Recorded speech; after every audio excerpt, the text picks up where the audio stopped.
Здравствуйте! В эфире передача «Анатомия болезни». Кашель – наиболее частая причина пациентов для обращения к врачу, уступая лишь симптомам повышения температуры. На первый взгляд, обычная жалоба может быть предвестником серьезных и самых разных заболеваний. Чаще всего с кашлем к врачу обращаются в тех случаях, когда он мешает нормально жить, спать, работать и даже разговаривать самому пациенту и представляет неудобства окружающим. И не секрет, что около 10 и 35% причин хронического кашля остается невыясненным. Так почему же так происходит? Об этом мы поговорим с врачом-терапевтом Хумар Новрузовой. Здравствуйте, Хумар Ханым. Здравствуйте. Хумар Ханым, какова природа кашля и когда он считается хроническим? Кашель – это рефлекс организма, направленный на очищение дыхательных путей.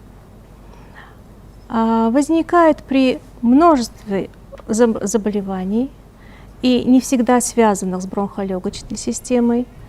И кашлем считается, хроническим кашлем считается тот период, когда человек кашляет более 8 недель. Это у взрослых, а у детей более 4 недель. А почему люди страдают от хронического кашля?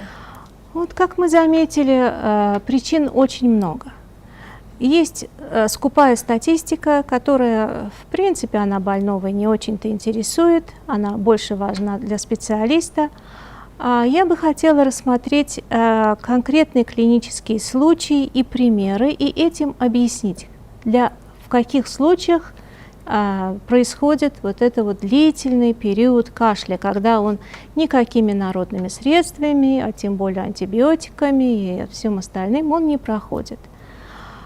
Допустим, пришел к нам пациент и жалуется: вот, доктор, у меня давно начался кашель, он сухой, я кашляю и ночью, и днем, и этот кашель представляет для меня определенные трудности. Если пациент пожилой, то первый вопрос к нему: принимаете ли вы какие-либо препараты от давления? Допустим, пациент говорит: да, я принимаю вот такие-то препараты от давления. Следующий вопрос: если эти препараты относятся группе ингибиторов АПФ, то есть это, конечно, больному ничего не говорит, но вот самый распространенный из них — это каптоприл. Вот из этой группы, если человек, вот пациент говорит, что я начал принимать эти препараты, и кашель у меня начался как раз вот в этот период, то у нас очень большое подозрение на то, что несмотря на то, что ингибиторы АПФ, они прекрасно понижают давление, они используются в сердечно-сосудистых заболеваниях, они на первом месте, но у них есть вот такой вот недостаток. Они приводят к хроническому кашлю. Далеко не у всех, но у каждого врача есть список определенных больных, которым при назначении этих препаратов они жаловались на хронический кашель. Мы, побеседовав с больным, отменяем эти препараты и назначаем другую группу, у которых вот этих недостатков нет. Они точно так же понижают давление, они также сохраняют сердце, почки и мозг. И предлагаем больному через 2 недели обратиться вновь и проверить, прошел ли кашель. И я вас уверяю, вот у меня у самой достаточно вот тех больных, которым, поменяв всего лишь препарат, мы вылечили кашель. Но бывают случаи, когда даже поменяв препараты, мы не добиваемся вот того эффекта. То есть мы начинаем искать. А алгоритм диагностики хронического кашля, к сожалению, он очень большой. Начинаем мы с чего? Мы начинаем осматривать горло больного. Вот, допустим, больной, он жалуется: у меня вот комок в горле, голос хрипит, Нос заложен. Мы смотрим в ротоглотку больного и невооруженным глазом видим, что содержимого носа по задней стенке стекает в бронхи. И от этого больной кашляет. И этот кашель усиливается в лежачем положении, ближе к утру. Такого больного мы обязательно направляем к лор-врачу, и санация верхних дыхательных путей приводит к улучшению состояния пациента. А как, в принципе, диагностируют инструментально кашель? Допустим, если даже нету того момента, который вы отметили, что тогда вы делаете? Допустим, вот мы не обнаружили постназального затека. То есть этого синдрома нету больного, но есть другие жалобы. Вот больной говорит: у меня вечная горечь во рту, у меня изжога, у меня дискомфорт в эпигастрии, то есть в области желудка. Кашель появляется сразу после еды. Необходимо сделать этому больному гастроскопию, то есть исследовать его пищевод, желудок и 12-перстную кишку. Бывает так, и бывает довольно часто гастроэзофагиальный рефлюкс, то есть содержимое желудка, а иногда и 12-перстной кишки, попадает в пищевод и оттуда в горло, и больной начинает кашлять. Этот кашель усиливается в горизонтальном положении сразу после приема пищи. И мы рекомендуем определенные препараты против рефлюкса, даем рекомендации: вот не кушать перед сном, и изголовье должно быть высоким, подушка должна быть высокая, около 45 градусов по отношению к кровати. И добиваемся этим улучшения. Но, как мы сказали, вот там диагностический алгоритм, он довольно широк. Рефлюкса нет, затека постназального нет. Следующий этап, опять-таки, анамнез нас наводит на мысль, а может быть это кашлевая форма бронхиальной астмы. И что же нам при этом помогает? Вот какие вот вопросы надо задать пациенту, чтобы подумать об этом? А нет ли у вас в роду больных с бронхиальной астмой? Обычно астматики отвечают: да, у меня, да, это наследственное. Потом такие больные отмечают аллергии, сезонные аллергии. Они часто чихают в период цветения, бывает заложенность носа. Мы слушаем такого больного, то есть фонендоскопом слушаем его легкие, слышим там хрипы свистящие. Этому больному необходимо сделать спирометрию. Вот клинический случай. Спирометрия – это диагностический метод, который определяет обструкцию бронхов. Насколько бронхи они свободно выпускают и впускают воздух.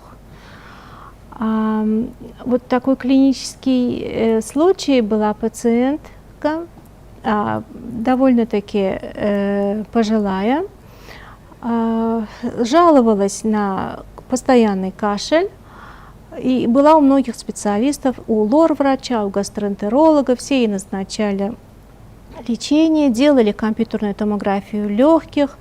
Кстати, пожилым пациентам, если они долгое время жалуются на кашель, необходимо делать компьютерную томографию, дабы исключить злокачественные проблемы. Я послушала ее легкие и услышала хрипы. Хрипы свистящие, очень характерные для бронхиальной астмы, но удушья у больной не было, как при типичной бронхиальной астме. Она просто говорила, что вот я и ночью не могу из-за кашля спать, и днем мне бывает некомфортно, я часто кашляю, выхожу на ветер, тоже кашель.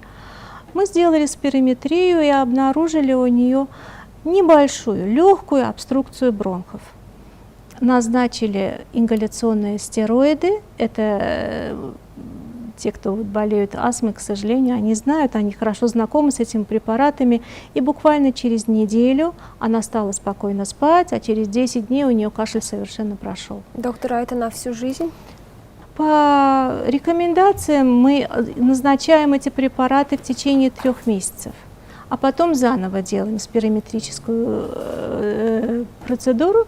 И если мы увидим улучшение, то постепенно стараемся убирать эти препараты, но опять-таки под наблюдением врача. К сожалению, бронхиальная астма, она полностью не вылечивается, но можно ее держать под контролем, то есть держать эту болезнь в узде, как говорится.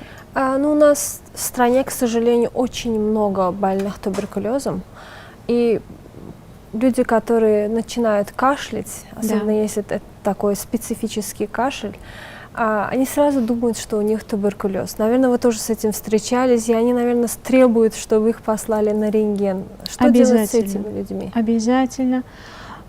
Туберкулез – это, несмотря на то, что у нас сейчас очень много ковидных больных, мы практически забыли про эту болезнь, но она-то нас не забыла. Туберкулез – это очень серьезная проблема, это социальная проблема. И очень много туберкулезных больных, даже вполне из благополучной семьи может быть человек, то есть заболеть. И если человек долго кашляет, а тем более кашель с мокротой, плюс еще с примесью крови, обязательно надо проводить рентгенологическую, а порой и компьютерную томографию, дабы уточнить диагноз. А что такое неврогенный кашель? Неврогенный кашель – это тоже очень интересная форма кашля. Опять-таки клинический случай очень интересный, на мой взгляд. Родители, отец и мать, привели молодую девушку, очень симпатичную, молодую, с кашлем. Девушка постоянно кашляла. То есть вот во время приема она буквально, не останавливаясь, кашляла. И кашель был такой поверхностный, непродуктивный, то есть сухой кашель. А была у нее еще такая проблема, она была глухонемая. И мы ее всячески проверили, то есть и эхо сделали, на всякий случай, вдруг там сердце. Спирометрию провели, абсолютно нормальная спирометрия. Рентген сделали, сдали анализы. И там и аллергию проверяли, и эозинофилы, там и иммуноглобулин Е. Все нормально. При беседе с ее родителями я узнала, что девочка переживает очень из-за своего состояния. Вот это, что вот она глухонемая, ее не понимают окружающие. Она работает в маникюрном салоне, и там и коллектив ее не воспринимает. Я направила эту пациентку, уже не найдя у нее никаких органических изменений, я направила ее к психотерапевту. И поверьте мне, эффект был очень хороший. То есть через некоторое время, через месяц, они мне позвонили и благодарили, что вот кашель у нее совершенно прошел. То есть это был типичный неврогенный кашель. А что делать, если кашель даже не из-за нервов, и вот невозможно найти причину? Есть такие случаи. В Америке есть специальные клиники, занимающиеся именно хроническим кашлем. И по их статистике, при том, что у них диагностика на высоком уровне, по их статистике около 25% хронического кашля остается неизведанным. То есть определить причину невозможно. И в этом случае нам помогают симптоматические препараты, которые подавляют кашлевой центр. Там масса таких препаратов, выбирается самый оптимальный, самый подходящий для пациента, вплоть до опиоидных препаратов, которые у нас в нашей стране не зарегистрированы, у нас это нельзя, но практикуется в мире.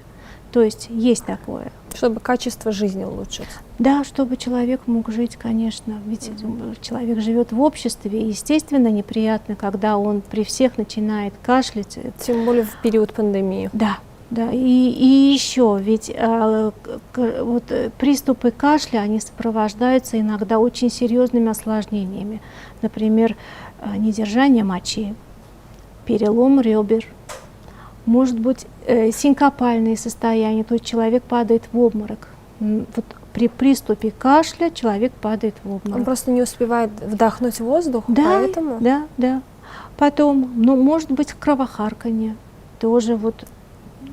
И чтобы помочь человеку, ну, надо вот хотя бы что-то вот предпринять, чтобы улучшить, вот как вы заметили, качество жизни. Нас очень сильно любят лечиться самому и не обращаться к врачу, пока это возможно, пока это терпимо, и используют народные средства.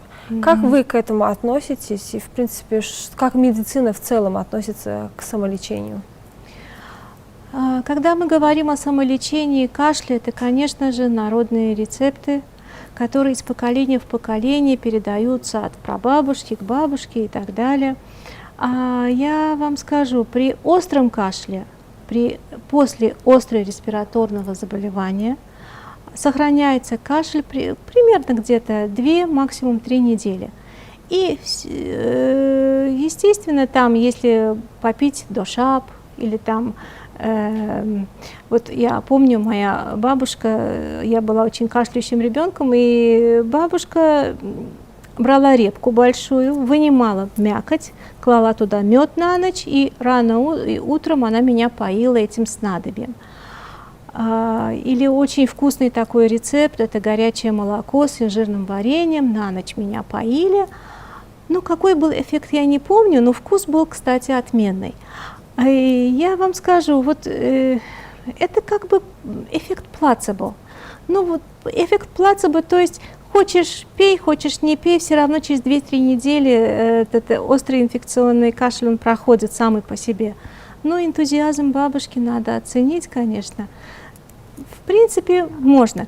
Но хронический кашель этими методами не возьмешь. То есть хронический кашель настолько многогранный, там так много причин, его голыми руками не возьмешь. Там надо немножко покопаться, поискать. А я помню, меня заставляли есть курдюк и мазали спину. Да. Как вы к этому относитесь? Это было ужасно, меня тоже. Это тоже не помогает? Ну, это определенная там процедура, от чего-то разогревается организм. Да, может быть, острый кашель можно облегчить этим. Но не убрать полностью. Ну, так или иначе, острый он проходит. То есть он не задерживается.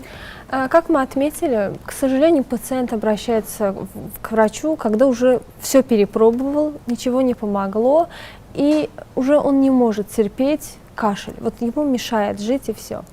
А иногда бывает, что кашель у человека только ночью или как только он проснется, вы уже отметили это. Ну вот что ему думать? Почему кашель только ночью, только когда он проснется? Ни в коем случае не надо самому думать. Вот самая первая заповедь для больного: если состояние, в которое он попал, его мучает, волнует, непременно надо обращаться к врачу. То есть самолечение в этом случае будет бесполезным, он все равно придет к врачу. Просто То есть, позже. Да, просто позже. Иногда бывает с опозданием. То есть надо обращаться к доктору вовремя. А может ли быть кашель показателем каких-то патологий? Конечно, конечно. Вот что нас больше всего волнует, если вот приходит человек, жалуется на кашель, а ему уже 50-55, он старый курильщик, он, кроме кашля, у него еще он и задыхается, то обязательно делаем рентген, а в лучшем случае компьютерную томографию. Мы проводим спирометрическое обследование. В лучшем случае мы выявляем хобл, хроническая обструктивная болезнь легких, а в худшем случае мы даже можем выявить уже запоздалые формы онкологических заболеваний легких. То есть нельзя терпеть, нельзя ждать, когда это все пройдет. Обязательно нужно обращаться к доктору. По вашему опыту, сколько людей обращаются с опозданием в процентном соотношении? Честно говоря, это очень сложный вопрос. Я не статист, но бывают случаи, когда вот у меня был пациент год тому назад. При компьютерной томографии мы ему поставили, он заболел ковид, но кроме ковида у него еще злокачественное новообразование в легких. И до сих пор, несмотря на мои рекомендации, настоятельные рекомендации пойти к онкологу, они все еще гуляют, все еще не обратились к онкологу. То есть это страшно. При том, что, ну вы меня извините, там и возможности, и все, они могли бы это делать, но я не могу найти объяснение вот, беспечности некоторых пациентов. А вы коснулись темы коронавируса. Я тоже не могу не задать вопрос. Коронавирус — это тоже кашель в первую очередь. А как вот вы отличаете коронавирусный кашель от хронического, к примеру? Потому что я слышала, что врачи за год научились отличать и кашель, и разговор коронавирусных больных. Правда ли это? Я неоднократно видела коронавирусных больных, и плюс еще ведомство, больницы, в которой я работаю, у нас много коронавирусных больных. И поверьте мне, кашель совершенно не различается обычного больного бронхитом от коронавирусных больных. Главный пульмонолог Российской Федерации, вот я слушала его интервью, но он-то в 1000 раз больше меня видел коронавирусных больных, он тоже говорит то же самое. Формы кашля они совершенно не отличаются. То есть по кашлю определить, вот это ковидный больной, а это просто бронхит или пневмония, практически невозможно.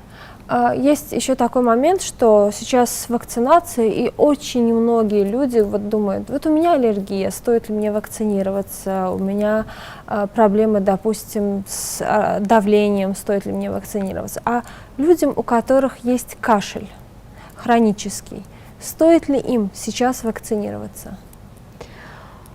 Проблема вакцины, там вопросов действительно больше, чем ответов, к сожалению. И каждому конкретному случаю надо подходить индивидуально. Да, действительно, есть пациенты, у которых очень повышенная аллергическая реакция. И как они проявят себя после вакцинации, нам, к сожалению, неизвестно, могут быть всякие сюрпризы. Но достоверно известно, что если у человека бронхиальная астма или хроническая обструктивная болезнь, и к этой болезни у нас еще присоединится, не дай бог, ковид, то течение будет намного тяжелее. И поэтому ВОЗ настоятельно рекомендует этих больных, несмотря на то, что у них и бронхиальная астма, и, может быть, хроническая обструктивная болезнь легких, прививать. Прививать, дабы избежать более серьезных осложнений. Вот, например, совсем недавно было исследование, есть препарат будесонид. Это гормональный препарат, он используется при бронхиальной астме. Так выяснили, что и при ковидной пневмонии, при удушье у больных будесонид он прекрасно себя зарекомендовал и используется для лечения ковидных больных. Есть очень много людей, которым сделали первую дозу вакцины, и они потом заболели коронавирусом. Или же сразу же побежали проверять, насколько их организм защищен от коронавируса. Насколько это правильно?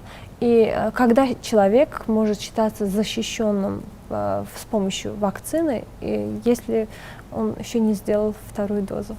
Так, значит, иммунитет формируется после второй дозы вакцины, и то через 20-23 дня. То есть раньше ждать чувствовать себя защищенным совершенно неправильно. И сделав одну, даже вторую вакцину, гулять без маски, общаться свободно и считать себя полностью защищенным нельзя. И даже если иммунитет сформировался, то есть есть определенный анализ, который нам показывает, да, вот количество антител уже достаточно, он хорош, но тем не менее, ведь вакцина, она не на 100% защищает пациента. Pfizer и Moderna, они защищают на 90%. Sinovac, наша вакцина, тоже на 95%, в некоторых источниках чуть меньше, в некоторых чуть больше. То есть это говорит о том, что несмотря на то, что человек вакцинировался, но тем не менее необходимо себя защищать. Опять-таки это социальная дистанция, это ношение маски и гигиена. Что такое 95% защиты? Это то, что в 5% случаев человек вновь может заразиться. То есть 5 человек из 100 привившихся могут заболеть. Могут заболеть. Но это не так много. Но говорят, то есть исследования показывают, что болезнь протекает намного легче у этих 5 привитых, чем у непривитых. Спасибо за то, что пришли к нам в студию. Вам спасибо. Я хочу отметить, что на наши вопросы отвечала врач-терапевт Хумар Наурузова. Не болейте и вакцинируйтесь.